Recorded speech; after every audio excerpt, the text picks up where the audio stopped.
Hello, everybody, and welcome to another episode of This Is Not Church with your host. This is Nat Turney, and with me is my brother, John. Say hi, John. Hello, everybody. You're supposed to say hi, John. Come on, man. All those years of watching Gracie and Alley, or what was that show with George Burns and Al? Anyway, stopping it. Scrap that, John. I'm starting over. 3, 2. Western Christianity has spent the last 2,000 years telling everyone they're separated from God. This is Not Church with John and Nat Turney. Hello, everybody, and welcome to another episode of This Is Not Church with your hosts. I am Nat Turney, and with me, as always, is my older brother, John. Say hi, John. Hi, John. You're so clever, too clever by half. Man, we're glad to have with us today my good buddy, Michelle Collins. Say hi, Michelle. Hi, Michelle. Oh, see, now we got something going. This is. I catch on quick. See, let me tell you a little bit about Michelle. Michelle is the wife and mother to 4 grown children. She served in the U.S. Marine Corps. Is currently pursuing a doctorate in psychology. That deserves big whoops, as well as additional degrees in biblical studies and Christian counseling. An introvert dedicated to fitness of both body and mind, Michelle possesses the rare ability to participate in a discussion and see both sides without disparaging those with whom she might disagree. She is currently writing a book on the grief cycle applied to religious deconstruction. That is Michelle's bio. I want to give you my bio. I did this to Brad yesterday. Okay. You're going to get the same treatment because awesome. That's a good bio, man. Yeah. I didn't write it. Oh, you didn't? No. Oh. It was good. Whoever wrote that, awesome. My bio would read something like this. Michelle Collins is a bona fide badass, superhero, warrior, smasher of the patriarchy, destroyer of misogyny, defender of the faith. And man, I fell in love with you the first time that we met online. And I think we might have met through, probably was Michael Hardin's group, wasn't it? I think so, yeah. I think so. So, and that recalls really cool days of just crazy deconstruction, like just crazy, like nothing's off the table. Let's talk about all of its stuff. And it was fun. You can't go back. But if I could, I'd go back there for a few minutes and spend some time there because it was a hell of a lot of fun. Yeah, there was a lot of learning curves there and oh man, a lot of information that I had never seen before. And I studied a lot of stuff with Michael and it was a wild ride. So hanging with Michael is always an awful lot like drinking from the fire hose, don't you think? I agree, yeah. I mean, it was like, oh my gosh, there's just so much. And I was on such a steep learning curve at the time. And it was perfect for the time. For the time, yeah. For the time, it was exactly what I needed. And then actually, I talked to Michael not too very long ago, and I kind of waxed nostalgic about that. And he kind of like, hey, can't go back again. Yeah, I know. He's very matter of fact about it. So. You're right, but can I be nostalgic for a minute? Just for a second? Those days when I longed for him to, copy one of my posts and call it a grand slam dinger home run. And like, oh, Michael, you reposted me. Those come up in my memories from time to time, and I always kind of chuckle about them. So it was funny because it was, and I know we're already into the conversation. This is great. It was so mimetic, wasn't it? Yes, very much so. Yes, and that's what's funny to me is people that know the most about mimetic theory often are the biggest pursuers of mimetic stuff. You know what I mean? Like they often fall into that more than what we notice in other people. It always cracks me up. It should be obvious to those guys, right? Yeah, it should be. And it should have been. And it was like, it just goes to show that Gerard always said that stuff is so subconscious, and it takes a certain level of arrogance to think that you will recognize it in the moment. Yeah. I tease Matthew about it all the time. I tease him and I'm like, you're being mimetic again. He's like, shut up. No, I'm not. No, you are. Exactly. I'm more mimetic than you. Exactly. And I'm very competitive. So I will go at that hard all day. I tell you, I had to get out of all the Gerard groups because there was so much scapegoating going on. Yes. There was so much. It was the irony was just staggering. It really was. I got out of all of them too, because I just didn't have the patience anymore. No, I still consider myself, I wouldn't say a Gerardian per se. Somebody told me once that they now consider Gerard a tool in the toolbox, and that's great. Yeah. And the problem with being a Gerardian or an anything in is that you think that now applies across the board, and it's, it's sort of some sort of panacea. Well, it comes down to this. I think it's whenever we are learning something new, it suddenly becomes the totality of truth for us in that moment. And then after a while, we kind of deconstruct that and we realize, that, again, it was just a point on the journey, So I think there's a lot of really cool things about mimetic theory. I don't think I know enough about it, but what I do know, I feel like really helps me understand other people a lot of the time. But again, there's those blind spots. So, but to the extent that it doesn't help us understand ourselves, right? It starts to go, well, okay, that's a fun parlor trick. Sure, that's fun to pull out at parties, and but it or quiz shows, when something nobody else does. But but what you said just now struck me, and I wanted John to chime in on this too. But when you first become aware of something, and it's mind blowing, right? And it's like, oh my God, how did I not see this? And then it becomes the totality. Yep. Right? It just becomes your obsession. I did that with grace. Me too. Yeah, absolutely. Yes. And I wanted to hear both yours and John's take on if you were, and I'm not deconstructing grace. Okay. Yes, I am. But at least deconstructing my understanding of it. But there was a period of time for me where man, that was the hill I was going to die on. Yeah. That was, I was following all the grace guys. I was radical grace, whatever you want to call it. Even went to Global Grace Seminary. Me too. Me too. Hey, all three of us. I never finished because I got really either. I still keep thinking I'm going to. I'm not gonna. I got a little disgusted with some of the reading material, and I'm like, why are you pushing these books on us? And they're crap, and they're. Yeah. But I wanted to hear your take on that, And again, I want John to chime in too. But how did you move beyond that, or what was your impetus to move beyond that? Grace for me was kind of an epiphany. I mean, it's a word you grow up knowing in the church. I just think that often it's not something that we get to experience very often in the church. And ironically, my pastor at the time was the one that told me I needed to learn what grace meant because I was I am very difficult on myself. I'm very hard on myself. And so that was his take that I needed to learn grace. But then when I did learn what grace looked like, and it went beyond what he was comfortable with, that was my exit from the church. Right. And ironically, I always attribute that to him. Like, you're the one that told me I needed to learn grace. And so I did. But as you said, that was the hill that I thought I would die on. And then one day I woke up and realized that grace is not the be all end all. Grace is just the open door for you to explore all that's out there. Right.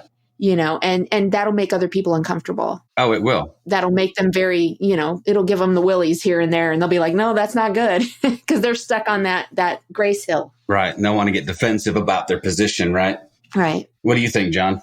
I agree. I mean, so my story is slightly different because I left church for so long. So I stepped back into church, back into the faith, I guess. About 7 years ago now. So this whole grace movement was just got its wheels under it for lack of a better term. And so I had to hit the ground running because the church I left was very charismatic, very, very legalistic, very all that. Right. And so I knew if I was going to step back into faith that I was not going to step back into that because why would I go back into what I left, kicking and screaming 30 plus years ago. So this idea of grace was just like, oh my God, I cannot believe that this is the God that I was never taught. Right. So I'm like Nat says, I'm just picking up every book I can find about grace, hyper grace, grace this, grace that, whatever. And what you find out though, as you start joining the grace Facebook groups, right, is there's not a lot of grace there. No. So you start questioning things about the way they're putting works back into grace, or the way they're saying, well, yeah, grace is good up until a point, or it's grace but, right? We keep hearing that grace but, and you push back on that. I was actually a moderator on a grace Facebook page, a private group, and was privately asked to leave. Because I apparently didn't understand. Yeah. Right. Yeah. Well, and they did it privately. That's gracious. Well, I wasn't given a chance to respond. I was given a private message that I didn't understand the biblical side of this. I went to the group to see if I could maybe make a comment on what I had posted. I was kicked out, blocked, and banned before I could even respond. And I'm like, and I think I sent a message to Nat. I'm like, and there's the grace movement for you right there in a nutshell, right there. And I think that was my exit. But Michelle, how many grace groups have we been kicked out of? Too many to count. And it goes back to what we were just saying about mimetic theory, that often those people that know the most about it are blind to the fact that they are very mimetic themselves. Right. The same thing goes in any kind of movement, but certainly within the grace movement, that was my experience, is they really had a blind spot on how to be gracious. Right. And yeah, as soon as you went beyond what they were comfortable with as it pertained to grace, you were persona non grata. Right. Because now you just made everybody uncomfortable. Well, and did you notice that, and I won't name names because it's not important, but I have found that those biggest leaders, those with the largest platforms and the biggest stages, were the most authoritarian when it came to, not touching God's anointed. Right. And I can think of 2 or 3 that I got kicked out of personally by a person that I respected and loved, and I was just unceremoniously, boop, you're out of this group, because I dared to question something like penal substitutionary atonement. Right. I remember getting into a big miff with, and I think you were probably part of that, because we were a little bit gangster in how sometimes, remember that? Somebody would come onto Michael's page and be like, hey, some knucklehead just posted this. Let's go trash him. And we'd go troll somebody mercilessly. Right. And then come back to the group and go, man, yeah, I got booted. Yeah, it was almost a badge of honor. Yeah, it was. And there was, some ungraciousness and all of that as well. I'll admit it was a little fun. Yeah. Sometimes being a troll is fun, but I found that there were a few people that were instrumental in my exit from fundamentalism. Yeah. But who then could not sustain me. Right. And I don't want to say that I've moved beyond grace. I have not. No, I don't think I'll ever move beyond. But I've moved deeper. Does that make sense? Or maybe into a more complex understanding of it. I don't know that we get away from it personally, but there were places where they're like, well, their grace was so radical up to here. Right. And then, but then how does that pertain? Your God is so gracious, and yet, yeah, but that's Bible. That's the Bible. There's still limits to their radical grace. And so, I don't know. I just thought it was interesting. I know that I upset a lot of people when I made a comment about the fact that by definition, grace is not grace until it is abused. Right. And that upset a lot of people, but that's just truth.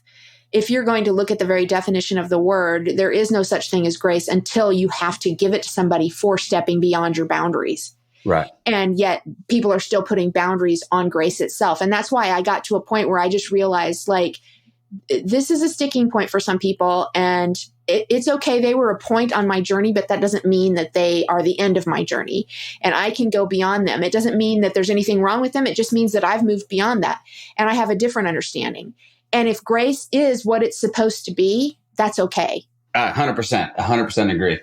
And that's an interesting part of our journeys. And I like the fact that, so many of our journeys, we share some of it, but it's so unique. Yeah, very much. There are definitely some landmarks along the way where we can go, oh yeah, I remember that. Right. But everything else about it is so individual. Yeah. And that's the one thing that movements. I remember Caleb Miller telling me one time. I've brought up Caleb in like every podcast. You better give me some kickbacks. That little hobbit. Maybe I'll give you some beer or something. There you go. He owes me some. He owes you beer.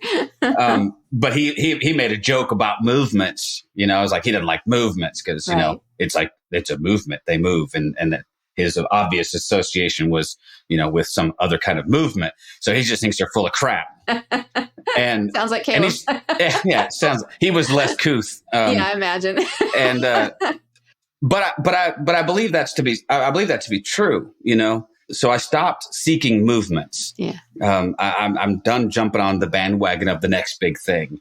And maybe even that is jumping on the next big thing of not jumping on the next big thing. But I think it's a natural part. Of course, one of the things that we're talking about without really naming it here is deconstruction.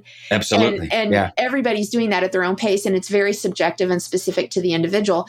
And because of that, there's a point, and I can almost look at people on their posts on Facebook, and I can kind of gauge where they are in that process, in an overall process, because there's that, like you said, there's that need to argue for a long time. There's that need to correct. And then after a while, you're silent. And then all of a sudden you've reached this point, and this is kind of where I've been for a while, like, I really don't care to convince anybody. I'm just not interested. I'm just not, because it's too much energy on my part, and they're not ready for it. And they'll get there when they're ready. I don't have to do anything. Right. Okay, let me ask you this then. It kind of segues into what I wanted to talk to you about then. You said the process, and you named some stages of that process. Yeah. Do you see a correlation between that process and, say, the process of grief? Oh, absolutely. Yeah. That was actually my thesis contention for my doctorate. And then, of course, I ended up writing about it anecdotally. But the process of deconstruction in its entirety is nothing but a psychological process. And there's incredible emotion that goes along with that. And one of the things that I came to realize as I was going through the process, because, and I'm sure you'll relate to this, or anybody that's gone through any kind of portion of deconstruction will relate, you kind of feel like you're losing your mind for a little while. Right. And there's a deep sense of sadness and anger. And there's all these things. And all of a sudden I thought, oh my God, I'm grieving. That's what this is. And for each one of us, it'll be grieving different things. For some of us, we're grieving time. Sure. Like, how much time have I wasted believing something that I no longer believe? Right. For some of us, we're grieving relationships that we've lost because our viewpoints have changed. For some of us, we're grieving family. And then there's a point where we're grieving God. Like, I have to look back and think about this God I've always worshiped and realize he's not a good guy. And how sad is that I was okay with that? There's this whole process. And then you get to the point where I really feel like I am now. And to me, I call this the final deconstruction. It's you. You grieve you, because you're trying to understand how you missed all of this, or where you are in life, or where you want to be and why you're not there. And it's kind of a tormenting little process. Right. Let me ask you this. Do those stages of grief, is that still current psychological thought, denial, whatever, anger? So I didn't know if that's passé now. And I'm talking about the 4 food groups with somebody who's a nutritionist and they're going to slap me and go, passé. that is so 20th century, man. Right. So no, grief remains pretty much the way it's been defined, the 5 stages of grief. I think that most people, or maybe I'm misspeaking there, I know that some people, and I was one of them for a while, that really thought that grief had a very linear process and that you hit each one of those stages. And once you completed that stage, you were done and you went on. But that's not the case. Those come back around, and they come around with a different understanding each time. Yeah. And so maybe you go a little deeper into the grief of something, or the anger, you're angry all over again. Because I catch myself being angry, because my big expression of grief was depression and anger. Right. And I used to get so pissed off with people that were like, I don't understand why you're so negative about deconstruction. I just woke up one day and God was love. And I was like, well, good for you. Yeah. How exciting for you. Now piss off. Now toddle off. I don't have any patience for and you. Let the grown-ups wallow. Right. Exactly. Right. I am angry. I need to stew for a minute. Exactly. I need to ruminate in this for a little while. But that's just the thing. So think about anytime you've ever grieved something, hopefully not, but if you've lost somebody or a relationship, there was a period of time that you grieved, and it was very specific to you. Your expression of it was your own.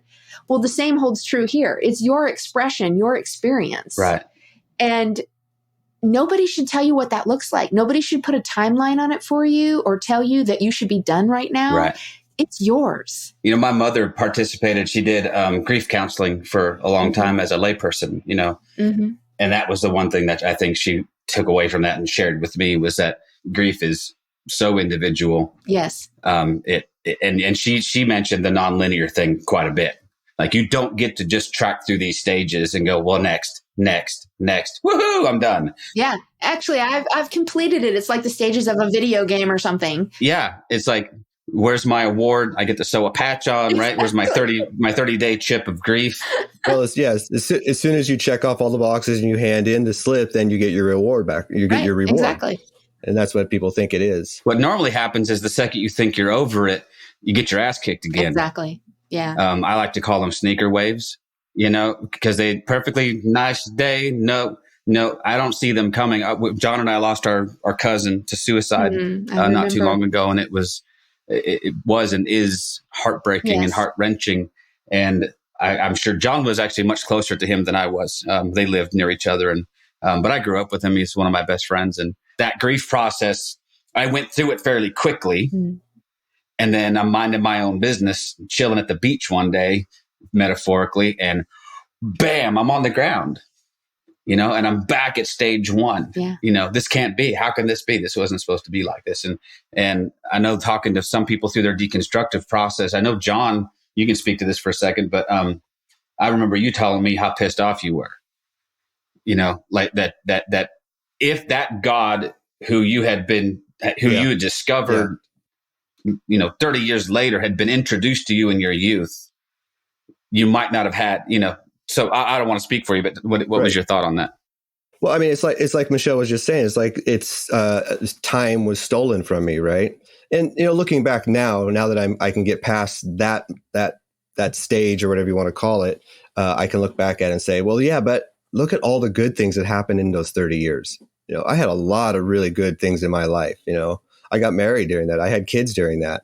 But yeah, I mean, there's a part of me, and it fits with the grief of the death of somebody, right? So deconstruction, where we're saying like the grief towards losing somebody is very personal. The grief that happens through deconstruction is super personal.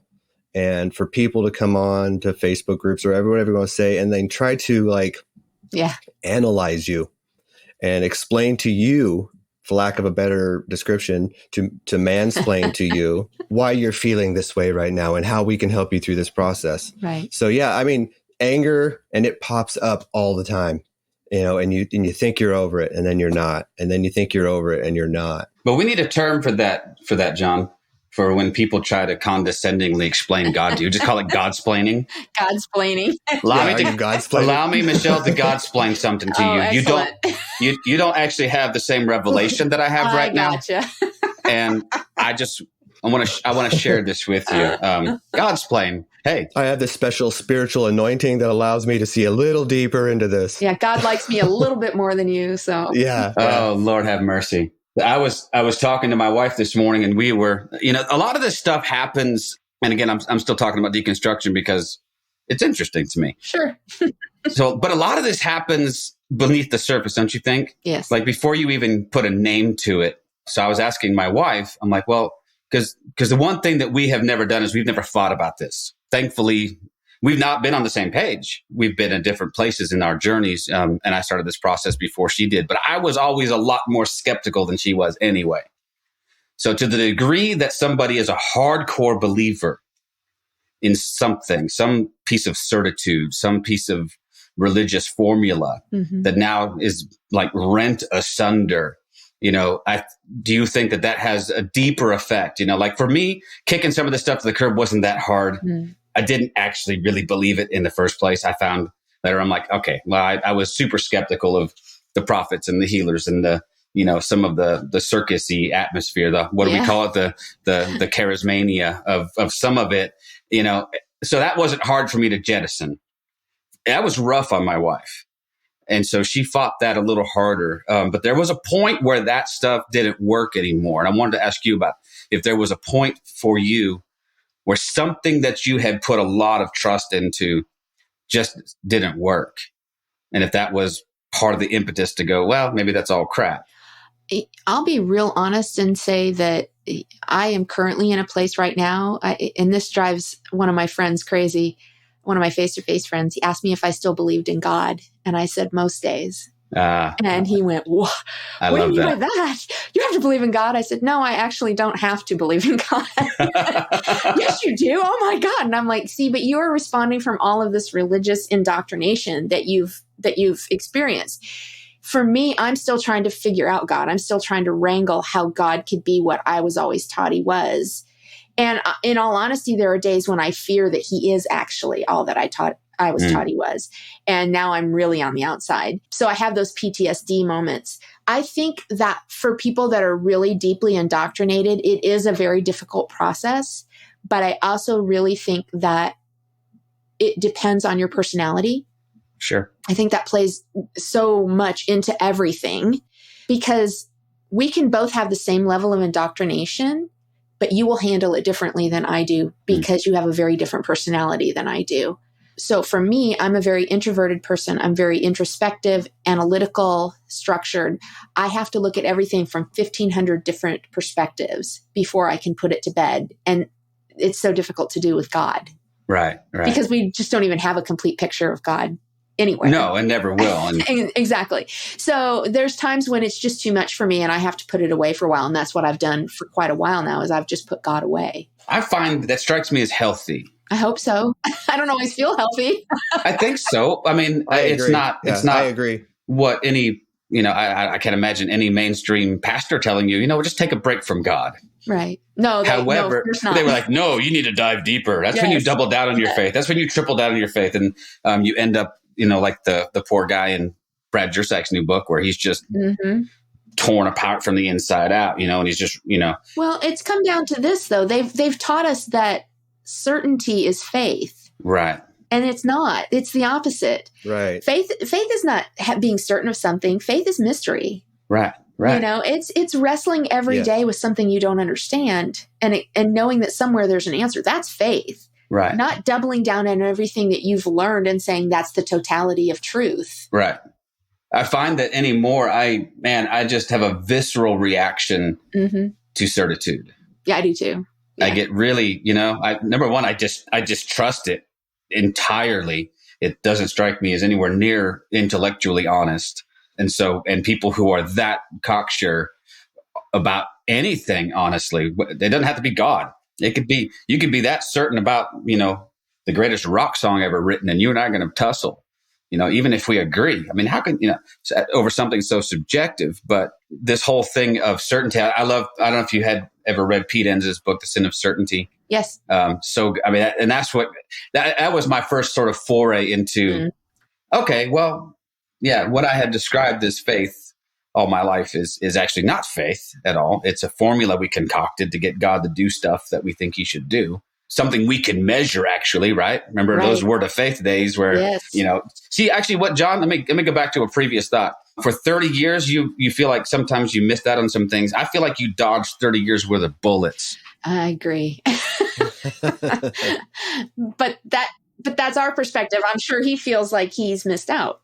Yeah, but did he miss out on the name it and claim it movement of the 80s, man? God, what a nightmare. Oh, sweet and merciful Lord. I mean, everything was a formula, man. Yes. If this, then this, put this much money in. There was guys that would come to my church and promise us a 7-fold or a 10-fold or whatever increase on our love offering. And, there were times when my wife and I were dirt broke, man. Yeah. And we're scraping up enough money to put in the box because, the man of God has challenged our faith. I think I've asked this question to Nat. I was like, so if this system was supposed to work, right, where you give till it hurts, but God will give you back 7 times, right? Then why the hell didn't the church just do it? Exactly. Why didn't the church just take all of the money in their coffers and give it to another church, and then they would have been rewarded 7 times? But they don't do it.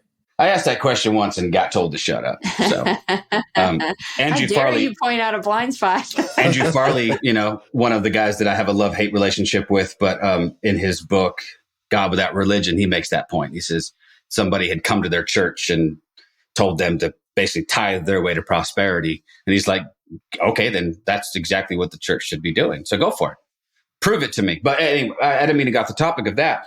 But and I'm not even sure where I was before I sidetracked myself with, John dodging 30 years of weird movements. Well, I mean, I kind of have an understanding of where you're coming with there are days where you just doubt that God even exists. So there's times where I get in my car and I'm driving to work, especially when I was preaching, and you get that moment where you're like, it's all a scam. This is all fake. And everything in your head tells you that you just have joined another crazy circus and you need to jump ship as soon as possible because this can't be true. I mean, it's just, it doesn't work in your head anymore, right? Well, part of it is that, again, it's an indoctrination system in which we've been taught our entire lives that it's not about this life, it's about the one that comes after. And what that does is it disallows us enjoying this one. And so when you get to the point where you question the existence of God, which, by the way, somebody told me I would get there, and I argued with them and said, that will never be me. All right, Peter. Actually, it was Matthew DiStefano who told me that. And he's, of course, one of my very, very best friends. And I told him, I said, I just can't ever see myself getting there. So when I got there, I said to him, you were right. I don't know what to do with this. And right. I still credit him, and he brings it up all the time. But his comment to me was, the only way out of this is through it. Right. And so you have to kind of go through this process. And so that's why I've just kind of relaxed into it a little bit. And so on the days when I'm questioning the existence of God, I try to remember that I was taught a certain thing, and it's okay for me to relax right now and live the hell out of this life right now. Right.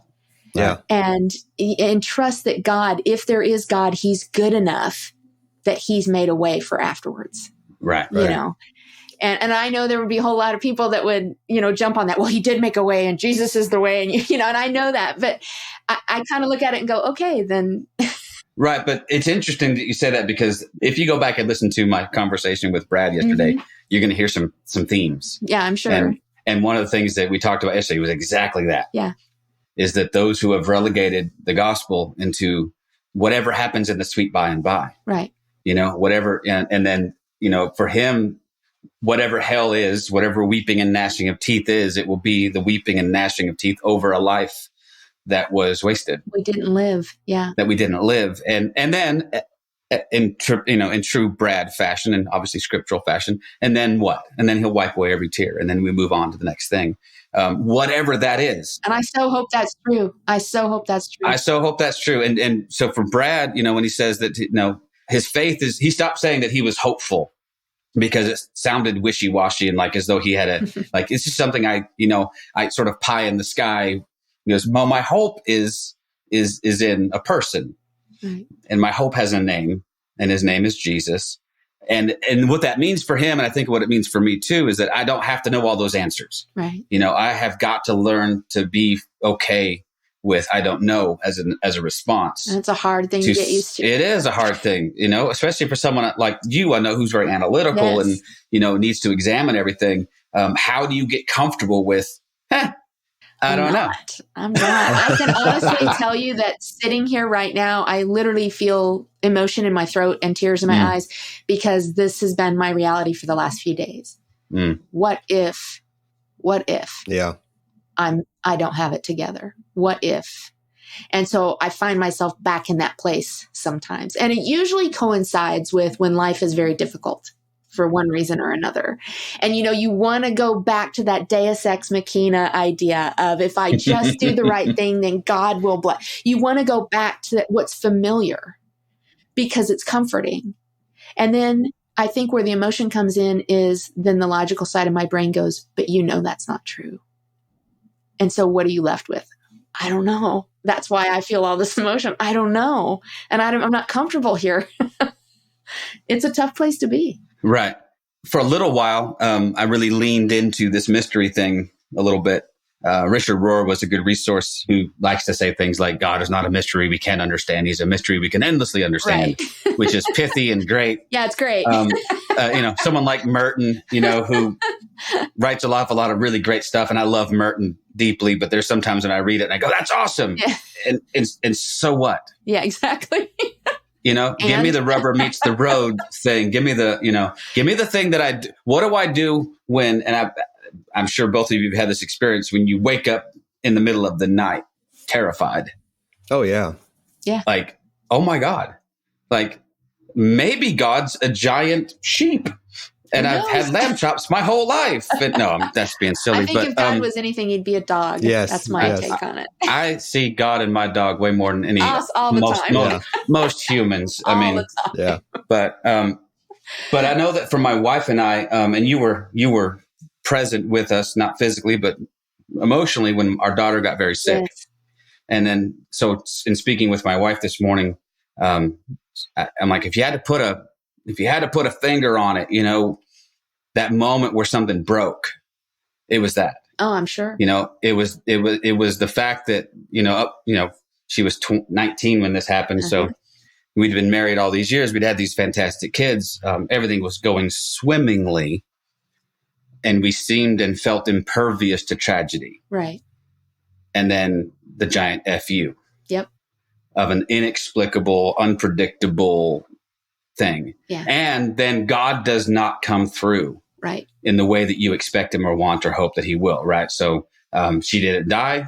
I made the eternal blunder of talking to a friend of mine once who I apparently didn't know as well as I thought I did. And telling her that, and I said something like, oh, there's just nothing worse than your child being in bed in a hospital and you can't help her. And she's like, yes, there is. She said, try burying one. Mm. And I found out she'd lost a child. Aww. And I was like, and there was a perspective shift. Sure. You know what I mean? Of like, okay, stop feeling sorry for yourself. Stop blaming God for all this. I'm going to talk to, John and I are going to talk to Thomas Ord next week, who had a lot to do with how I consider the ways in which God does or doesn't interact with the world. I wish I'd had that then. Yeah. Because there was a lot of begging and pleading and just trying to get God to move. What do I have to do? How good do I have to be? Oh, yeah. I'll do whatever it takes. I've been there. I've done that too for my child. So I was in the middle of my deconstruction. I didn't remember what stage I was at. I didn't put names to it, but my wife was just still sort of tolerating it. And then there was this thing of, I don't even know how to pray. Like these things that had been bedrock. Yeah. That's still the hardest thing for me. It's okay. So she's like, what do I pray for? How do I pray? What do I expect God to do? This, and you mentioned that Deus Ex Machina thing. Mm-hmm. What we expect is God to swoop in and save the day. Right. And what we have to learn to live with is that more often than not, he doesn't do that. And so I didn't know if there was something like that for you. That was a moment where, something that you trusted. Okay. Yeah, there's been I agree. A lot of them. I believe you. And, to me, when, of course, this goes back into early childhood, but I came from such an ugly family dynamic and there was so much abuse of all kinds.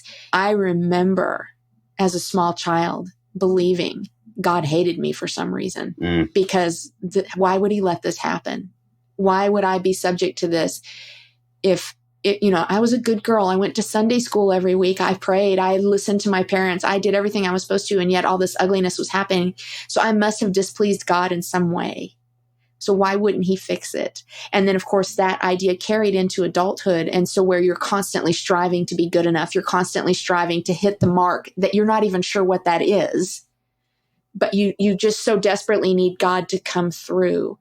And it's funny talking about praying because I haven't been able to do that in a very long time. But the other night I went to bed and I remember I laid there and I had this overwhelming feeling of, and I actually said it out loud. I'm like, God, are you really there? And there's no answer.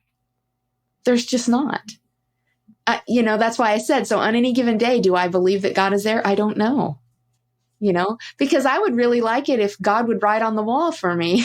Right. Me too. Or if he would just audibly say, yeah, I'm right here. That would be great. If he would just show up in a piece of toast. Something. give me something, man. Yeah. Give me, I can so resonate. And I know John can. Yeah. I similar story to Nat's is I had my middle child was born with a disorder that required multiple surgeries. At a very young age. So my son was born with craniosynostosis, which is the fusing of the bones in his skull, which is basically brain surgery at 8 months. But I wasn't in any faith at that time. But I can tell you, I had been indoctrinated so much in the first 18, 19 years of my life on that, if you expect God to show up, you need to do your part. Right. So I did the whole karma bullshit and I'm at a 4-way stop and I let everybody go ahead of me, right? Because I'm building up my points. I go up to the I'm in door. big trouble. I'm not a nice driver. These are things He's out there flipping the bird, everybody's. These are things I normally wouldn't do, right? I was like, no, it's my turn. I'm going. Or, go up to the door at a store and I'm opening it and letting people go in. I'm like, hey, I just got to build up these points. I got to build up these good boy points, right? So at some point, God will show up and protect my son during all these surgeries. And I'm not even in any faith at this time, but I'm thinking, I have to fix this. And, like we said, 30 years out of the church, 30 years out of faith. But, I did the same thing that I question if there's a God all the time, but I did the same thing with the Bible. About a year and a half ago, well, actually almost a year ago now, because I did it for Lent. I said, jokingly, I said, I'm going to give up the Bible for Lent. Yeah. Because I had found out that I was really good at using it to bash other people, which is exactly what they did to me, right? But I became very, very good at finding those verses to show them how they were wrong. Right. I'm like, you know what? I'm not even going to pick it up. I'm not going to use it. I'm not going to pull it out and pull out that verse to hammer somebody down with it. And that turned into, I'm not sure I even know how to read it anymore. Yeah. Well, we've been taught to use it very irresponsibly. One of the things that I have often made comments about, which again will get me into a lot of trouble, is how many people that are standing behind a pulpit have any kind of formal training in languages or the history and context of, the Bible and the writers and all of that stuff. Very few. They're really just doing like what you said. They're reading the Bible through their lens of understanding, and they're expounding on that, which is fine if you're told, you take this with a grain of salt. This is just my understanding, but that's not what we're told. We're told this is truth. And so, there's a point. Now, I don't pick up the Bible because honestly, I don't trust myself with the Bible. And, I remember now, you bring up all the learning with Michael Hardin and everything, because there was that time when I started reading every book and I was diving into all of that. I even, another good friend of mine, Daniel, started teaching me Hebrew. I was learning Hebrew so that I would be able to read, the original language. And all of a sudden I realized I don't have the bandwidth for this. I just don't. And so I'm going to hold that very loosely, because I don't know that I'm able to be responsible enough with that information. And I don't want to hurt somebody else with that information, just like John said, I used to do the same thing. We all did, we had to prove our point. And so I kind of look at it now as there's wisdom there, but the totality of truth, I don't know. Certainly not through my understanding. I can tell you that. I would push back on anybody who thinks that any text can contain the totality of truth. Exactly. It's just not possible. That's lunacy. Yeah. And that's bibliolatry, if you want to call it that. For whatever. Sure. It is whatever we've labeled it. My friend Todd, who's my associate pastor, actually, we talk about this all the time. This notion, the Chicago inerrancy system, or a statement of 1978 or whatever it was, and that point at which we literally elevated the Bible to the fourth person of the Trinity. And matter of fact, we've actually edged out the Holy Spirit pretty much and said Father, Son, Holy Bible, because the Holy Spirit's just a kooky thing I can't get my head around, but I can get my head around this text. I stood in front of my church, and I do this regularly, and I say exactly what you said. This is my perspective. Right. This is where I'm at right now. I might come back to this text in a year and read this completely differently. That's right. So please, I don't have any authority. Right. I have an obligation, I think, or at least I feel compelled to share with you where I'm at. Right. And you can come along or you can not, and that's fine. But I wanted to ask you about psychology. Oh boy. because that's your bailiwick. I remember one of the things that Michael taught me, and a lot of it was good and I still hold on to it. But one of the things that Michael was fond of saying was that, your theology has to have a robust anthropology. Sure. In order to have any kind of, we have so much of our theology divorced from any kind of anthropology. Right. But likewise, what do you think about a robust psychology? I 100% believe we have to. There's nothing that we do or say or experience that is not wrapped up in our psychology. Psychology is as simple as understanding that each one of us is viewing life through a lens of our past. And we have to accept that and understand it. If I'm going to read the scriptures like we were just talking about, I'm going to read it through that lens that I've always had. And that's why I won't accept anybody else's interpretation. Well, we're actually using psychology there. Okay. We are using cognitive dissonance, or confirmation bias. There's all these things that we're doing from a psychological perspective that we just do without even understanding that's what's happening. And so that was part of what I wrote about as well, is there's all these processes going on in our quest to understand and to change and to grow. Do you feel like on some level the church has weaponized some of this stuff? Yeah, again, for sure they have, because let's look at examples of people that have bipolar or, anything, a lot of different psychological maladies, if you will, that we have demonized. Quite literally. Right. Mm-hmm. And said, you're not really suffering from depression. You have a spirit of depression. Oh, dear God. Well, that's irresponsible. Yeah. It's just flat out irresponsible. And I was told that for years and years and years. And I can't tell you the number of times I fasted and prayed and had people, pray through my house and everything because I just needed to get rid of this spirit of depression. Well, the reality is I have depression. Right. I have to learn to manage that. And I have to quit apologizing for it because it's a part of who I am. Right. And I know there's a lot of people that would say, oh, but see, you're identifying there. Well, yeah, because that's my experience on a daily basis. And so I have to identify there and understand how to live there. Right. I have a tattoo on my arm that says I'm stronger because I'm broken. Right. I know a lot of people have a problem with that. I don't give a shit if you have a problem with that. I just don't. Because you know what? I recognize that being depressed is something that isn't healthy for me, but I can't change it. And I have to be stronger every day because of that. And so I think that we have to normalize problems that people have had on a psychological basis that we have demonized quite literally in the church. And we have 100%. To say, it's okay for you to recover here. It's okay for you to receive therapy or help. Or medication if that's what you need. Or, I remember, people being told that they just, and a matter of fact, this happened not too very long ago where a friend of mine confided in me that a pastor that she had been seeing had basically told her to pray herself out of her depression. Yeah. And she had enough presence of mind and enough chutzpah to tell him to go pound sand. Yeah, good. And she never went back.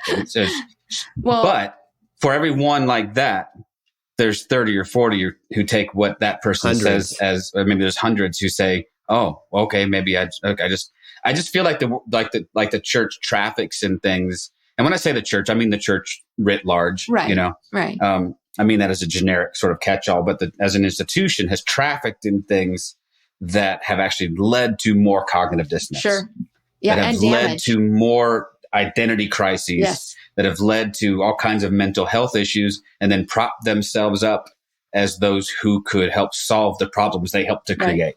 Well, another one of my areas where I get in trouble because I'm pretty vocal about the idea that I know there's a thing about Christian counseling. I get that. I find it somewhat irresponsible for somebody who has no psychological training whatsoever to sit down and try and help somebody psychologically and do so because they're a pastor. Man, you are being super, super tactful. I try. Call it what it is, Michelle. It's bullshit. Absolutely. But in all honesty, I had this experience because, as I said, I've had depression since I was a young kid. And so I had it all this time in the church. And there was a time where I reached a point where I was at a crisis point. Yeah. And I went to a doctor and I said, here's where I am. I went to a medical doctor, said, here's where I am. They said, you're suffering from depression and you should really go on antidepressants for a while. Well, that's a no-go in the church. That's a lack of faith. But I did it. Right. And I told nobody. I didn't even tell my husband. I told nobody because I thought this is a serious breach of my faith. But I'm so desperate for help right now. Right. That I will do it. And so I did. I went on these pills and for a while I felt better because it leveled everything. Sure. Then after a while I realized I wasn't feeling anything and I didn't like that. And then I blamed that on the fact that I had done this I was being punished. Right. Because I had done this. It was a breach of my faith. I was being dishonest. So I decided I'm coming off these pills and I just quit them cold turkey. Wow. It's very, very dangerous. And I stumbled into a dark hole where I really thought I'm going to end it. I'm going to be done. I can't live like this. It was horrifying. And I had to go to my husband and tell him, this is what I've done. We went back to a medical doctor and they said, you cannot ever stop taking that like that. You have to wean yourself off. So we had to go back on it. Now I had to say this in front of people. And at the time I was told, if we just pray hard enough, you can come off this medication. And so I did. I came off the medication because I still fully believed it was a breach of my faith. And so I did it correctly. I came off of it correctly, which was a horrifying experience in and of itself. But I still was not given any answers. I still was just told it's a faith issue. And I suffered with that for a long time. In all honesty, I just started therapy a few months ago. Wow. And working through some trauma from my childhood and the anxiety and depression that has created. And I'm finding that I'm more at peace now outside of the church dealing with this than I ever was in the church believing God was going to magically fix me. Well, and it breaks my heart because I don't understand. I'll never understand the divide. No. I'll never understand what makes pastors think they're qualified to give medical advice to people ever. And I don't know I don't understand what prevents them from working hand in glove with those who do. I don't either. And saying, listen, there is a spiritual component to this. I won't dismiss that. There might be a spiritual, but there also might be a health component. So physical fitness probably comes into play.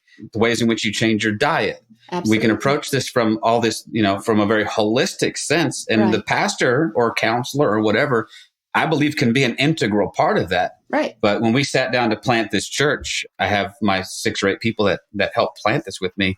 And the first thing I told them was, we would engage the services of mental health professionals for anybody who we have to be honest and say, no, this is outside of my realm of expertise. Right. And I am not giving advice. If you came to me with a lump on a part of your, I wouldn't go, well, let me biopsy that in faith. Exactly. Brother, it's not cancer. You're good to go, man. Nobody would accept that as anything other than utter lunacy. And yet, for mental health issues, we all get to play doctor and go, well, so it's silly. It does happen with physical stuff, though, too. No, I know it does. I'm sorry. I was given too much credit. Yeah, because my oldest son has epilepsy, and for years we thought it was just a demonic thing.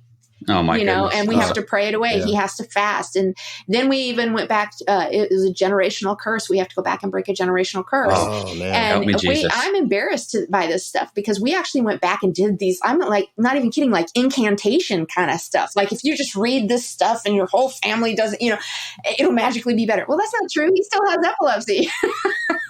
The same people would mock you if you said, you're going to go home and burn sage. Exactly. So it's just whatever we're comfortable with. Witchcraft? No, it's just your form of witchcraft over my form of witchcraft. Come on, man. Whatever incantation or shibboleth we utter that's going to get God to move. That's a good word. I love that word. Yeah. See, I learned a few things along the way. You did. But that's what I'm saying. I just don't think that as a church you can come along and say, we have all the answers. You don't. You're limited by your own inexperience and your own limited knowledge. And even saying, well, Jesus is the answer begs more questions than it provides answers. Okay, well, which Jesus, Yeah, exactly. See, and I even wrote about that. I was like, it's one thing to say that Jesus is the answer for things, but don't we then have to deconstruct Jesus? Because we all have. Are we talking Rambo Jesus, American Jesus? We talking about, social justice warrior Jesus? We talking... whatever agenda has hijacked Jesus today. Because we've all made him in our image.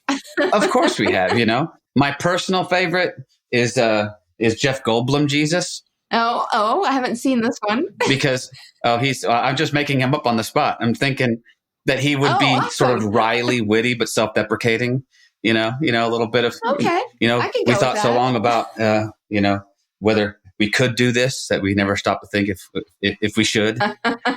He would stutter a little bit, but it would be stylistic. It'd be great. Jeff, I'm putting my money on Jeff Goldblum Jesus. All right, that's good. I'm going to go with that one too. There's a severe lack of humility in the church, and that's so much of that has, in my mind anyway, to do with this weird thing we've created of celebrity in the church. And so, how tantalizing it can be to seek a platform and look for, even if it's a small one, but it's still and so we've created these weird icons, and what we need are iconoclasts, who will come and just bash that. So before I forget to ask you, I called you what I call you, a basher of the patriarchy or a smasher? I don't know. You gave me quite a list there. I'm going to have a hard time living up to. and I do want to get because you have a unique take on a lot of this from your perspective. But what has been, some of your challenges coming at this as a theologian, as a psychologist, in a largely white male dominated patriarchal world? I mean, how does that, or does it even compute? Yeah, I really have very little patience for the patriarchal crap. I don't believe God is interested in our genitals as far as what we're qualified to do or not to do. I think that's, again, bullshit. And so as soon as somebody starts putting those limitations on, I'm done in the conversation, because I'm not going to convince them, and I'm just not interested in their input anymore. I feel like that we have put these gender norms on people traditionally and culturally for years and years and years. And so we've decided now who can and cannot do what based on those qualifications. And that's really limiting to the person, because each one of us is unique and brings different unique talents and gifts to the table. And why shouldn't we be allowed to explore those or use those, especially to help other people, just because of what is or is not between our legs? I just don't understand how that's a qualification. I just cannot make that a qualification. It's such a little thing. Oh, wait a minute. That was... that came out exactly. No, that's exactly how I intended it. So. I'm sure. Yeah, so I don't have a lot of patience for that. I have, however, experienced that across the board. As a woman, you just automatically experience those things. Told that you're not qualified to preach or to teach because you're a woman. Even in the business world, I have had to learn to work around people's perceptions. And I have stories over and over where I've worked with male CPAs, and the client will always defer to them as opposed to me. And I can tell you, not one time has that person been more educated than me, more experienced than me. And quite honestly, the few times that I can think of where this has actually come up, they were wrong and I was right. So, but you can't convince people of that. So you have to do this workaround. So as a woman, you're constantly trying to work around somebody else's perception. Yeah. And the only way I can see that being any worse is being a woman of color. I really feel like that's an even bigger denigration against somebody. Right. That they're not considered equal or as good as.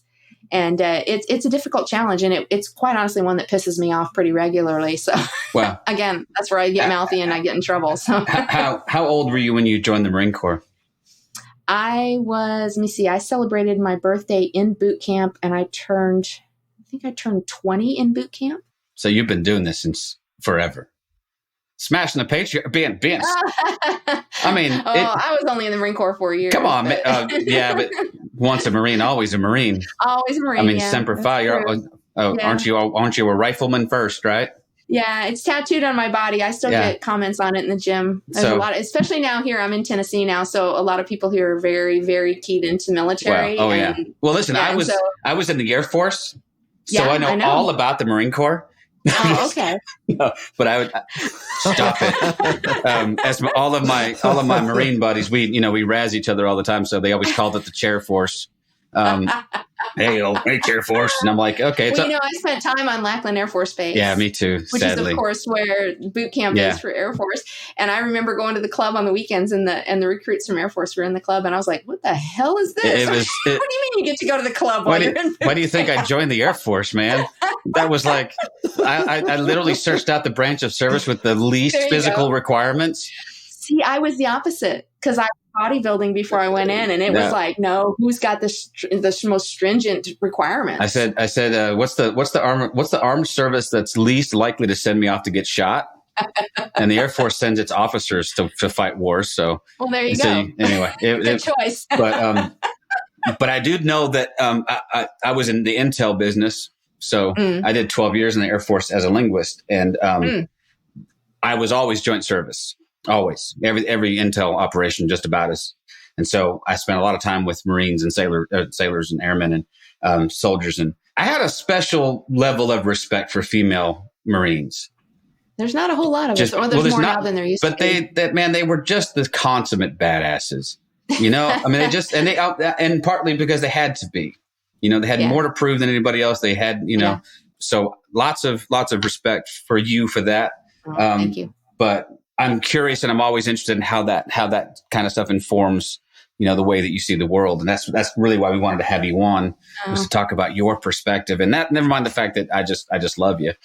And you're just a quality human being. And well, thank you. That's a lot to live up to.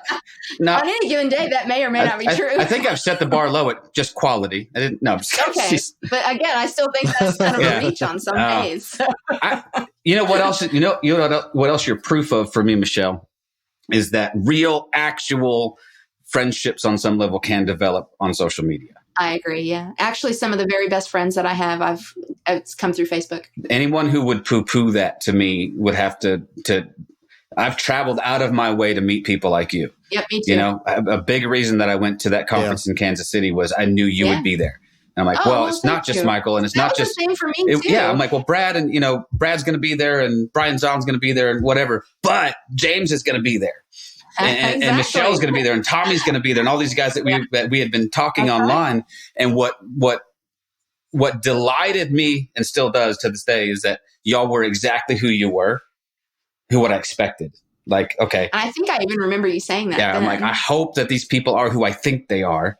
And then when we all met and hung, it was like this instant camaraderie of, hey, let's just have a beer and talk about whatever. Yeah. And it's one of my favorite memories of that. Mine too. It was a ton of fun. The conference, I don't even remember much of the conference. I just remember that time together. I recorded some of it, and I'm like you. I'm like, I remember meeting Carol Wimmer, you know, who was and is awesome. And I remember meeting Rob from Oklahoma, and absolutely remember. So and those are people that I still maintain contact with, and so I think that's an awesome thing. And I know John feels similarly. I agree. I mean, obviously with the pandemic and everything going on, we can't go and hang out with people as much as we'd like to. But I can honestly say that some of the people on Facebook and other social medias have been the people who have reached out to me more than people who could get in their car and be at my house in 5 minutes. Exactly. They've been concerned, you know, with things that, you know, that have been going on. They reach out, and maybe there's a level of where you can detach a little bit so you can feel a bit more comfortable, but it also means they can detach, right? They could disappear and we wouldn't know. And some of the closest and best connections I have are through Facebook. So I mean, Nat and I decided to do this podcast came from the people we have met on Facebook. I would never, a year ago, this wasn't even on my radar, doing something like this, reaching out to people like you and getting to have this conversation, which is, I mean, it's just blowing my mind. I mean, it's amazing what we can do. I agree. And I'm looking forward to more of it. I tell you what I'm looking forward to, Michelle. What's that? I want to read your book. Hopefully it's coming out soon. I hope. And I'm a little upset with myself that I didn't get in on your book launch team, so I could have had a sneak peek. Oh, that's all right. I'll send you the PDF if you want it. But I do, because I really want you. What's the title of the book, by the way? Into the Gray. Man. See, even a great title. What a good title. Yeah, it just really is very indicative. You know, it's kind of a play on psychology too, gray matter and, you know, into the gray. Yeah. And the double or triple entendre. Yeah, because that's what deconstruction is. It's no longer black or white. You are living in a world of gray. So But you're also, I think you're inviting people into, and I haven't even read the book, but I bet you do this. You're inviting people into a realm that the church has traditionally shied away from. And that's the mind. Yeah. I mean, they really want you to make heart decisions all the time. Right. I'd rather coerce you into an emotional response, because if I evoke, you know, an intellectual thought, then there's the opportunity you might start to question what I have to say. So that's dangerous, right? Yeah, they want you to make a heart decision, but they want you to make their heart decision, because your heart is deceitful above all things. Right. Only the person behind the pulpit, behind the pulpit has the true heart and the true understanding. And they take intellect out of it. Right. But that's the manipulation, right? Is the eliciting of that response is I'm eliciting a particular response. And John and I talked about this a bunch. We both grew up playing music, and I was a worship leader in church for years. And whether I did it on purpose or subconsciously or whatever, I'm trying to elicit a response from somebody, and I'm gauging my level of success in my either my ability to or my failure to elicit that response from people. So we play the sad song, we play the slow song, we remind you that you killed Jesus. Yes. I expect tears. I better see some people on their knees. Right? Well, you can manipulate mood with music by going to a minor key. As soon as you go to a minor 100%. Key, you've got people emotionally keyed in because it plays in your brain that way. Nigel Tufnell in Spinal Tap told us that D minor was the saddest of all keys. People hear it and they instantly weep. I'll tell you, because I was a worship leader for years, when we would play songs with that minor key, it for me personally, it became deeply emotional. And of course, that is where, again, that goes back to the mimetic, but that is where you draw people in and then the response becomes the expected response. Right. And so it just furthers this idea. And so, yeah, it's very manipulative. You can be very manipulative with worship. Right. And so Into the Gray then is an invitation into mystery. Sure. Somewhat an invitation into something that's less certain, but also an invitation into the cerebral. Correct. And into understanding our own minds. Right. I always found it funny that the Bible tells us, Paul tells us to renew our minds. And yet we can be some of the most anti-intellectual people in the world. Yeah, it's unfortunate. We do ourselves a disservice. I was hardcore going to go to seminary right out of high school and was talked out of it by all of my well-meaning preachers and pastors, and because they called it cemetery. Yeah. Yeah. Right. You don't want to go to, that's where faith goes to die. That's where you lose your faith. I was told the same thing about education in general. Like the more educated you are, the more you're likely to lose your faith. And now I'm working on the 7th degree now, and I'm like, maybe they're right. I don't know. I don't know. It's the same things that they use, though, to not teach women in certain parts of the world. Right. Like, we don't want to arm them with more information. Exactly. So I can't wait. I haven't read it, and I already love it. I've been very pleased with the feedback I've gotten from the people that have endorsed it. Brad was one of them that endorsed it, and he had a very nice thing to say. I actually included an endorsement for my daughter because she wrote something beautiful. And nobody knows who my daughter is, but she's going to be on my endorsement list because it was beautiful, because they all brought it back to the fact that I didn't leave it where you had any kind of conclusion, because there is no conclusion in deconstruction. I know people don't want to hear that, but there's just not. Well, no, there's just the next deconstruction, isn't there? That's right. That's right. I remember Phyllis Tickle. You ever read Phyllis Tickle? Yeah. Yeah. She had this notion that every 500 years or so the church reforms. Yes, that's right. And then so she was part of the big emergent church movement, whatever that was, or it has ceased to be. But I felt that way about deconstruction. Yeah. As though those who feel like okay, I did it. I'm done with it. If only it worked that way. It just doesn't. You just haven't asked the right question yet. Because the next one that's really going to get you into trouble is that's coming down the pike, Yep, pretty much. So, and I'm at a point now where I'm looking forward to that. I don't know. Maybe I'm a little more cavalier about the whole thing than some people. I don't know. I'm learning to hold things pretty loosely, and say, well, okay, if that's the next thing that gets on the chopping block, then we'll deal with that when the time comes. But right. Well, that's what it is. It's an ongoing process. You don't ever stop deconstructing. And so that's where, again, not throwing shade at anybody, because I know several people that do this. They've put together, courses and whatnot on how to deconstruct and then how to reconstruct. And I'm like, really? You're literally putting requirements on this process that's so very individual. Yeah. And I don't jive with that. Well, and I think it tries to contain it. It does, yeah. And tries to make it how it could be predictable. I don't know. I don't know either. So somehow we're trying to say, take something that is at its heart individual and hard to even explain and describe. I think most people fall into it. Yeah. I don't know that most people intentionally, they find themselves in the middle of it and go, right. What the hell is this? I literally wrote about that as well. The idea that nobody goes seeking this out. It finds you. Yeah. And it usually overwhelms you. You don't want it. Right. And you just can't stop the questions anymore. Right. So you either take the one pill that sends you back into the matrix and you knowingly live the lie. Right. And say, fine. I know this steak isn't real, but I don't care. Or you take the plunge and you wake up in the real world, even if it's scary as hell. Throughout the book, I actually liken it to the metamorphosis that a Kafka? butterfly. Okay. Yeah. Well, Kafka's in my book. Yes. I love Kafka. Gregor, how do you say Gregor. his name? He's in my book. Okay.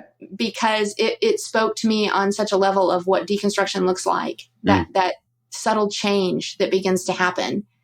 And it is less about him and more about the reaction of the people around him. Right. Because he seems fine with it. Yeah, he accepts it and rolls with it. It's the reaction of the people around him that is very telling. Right.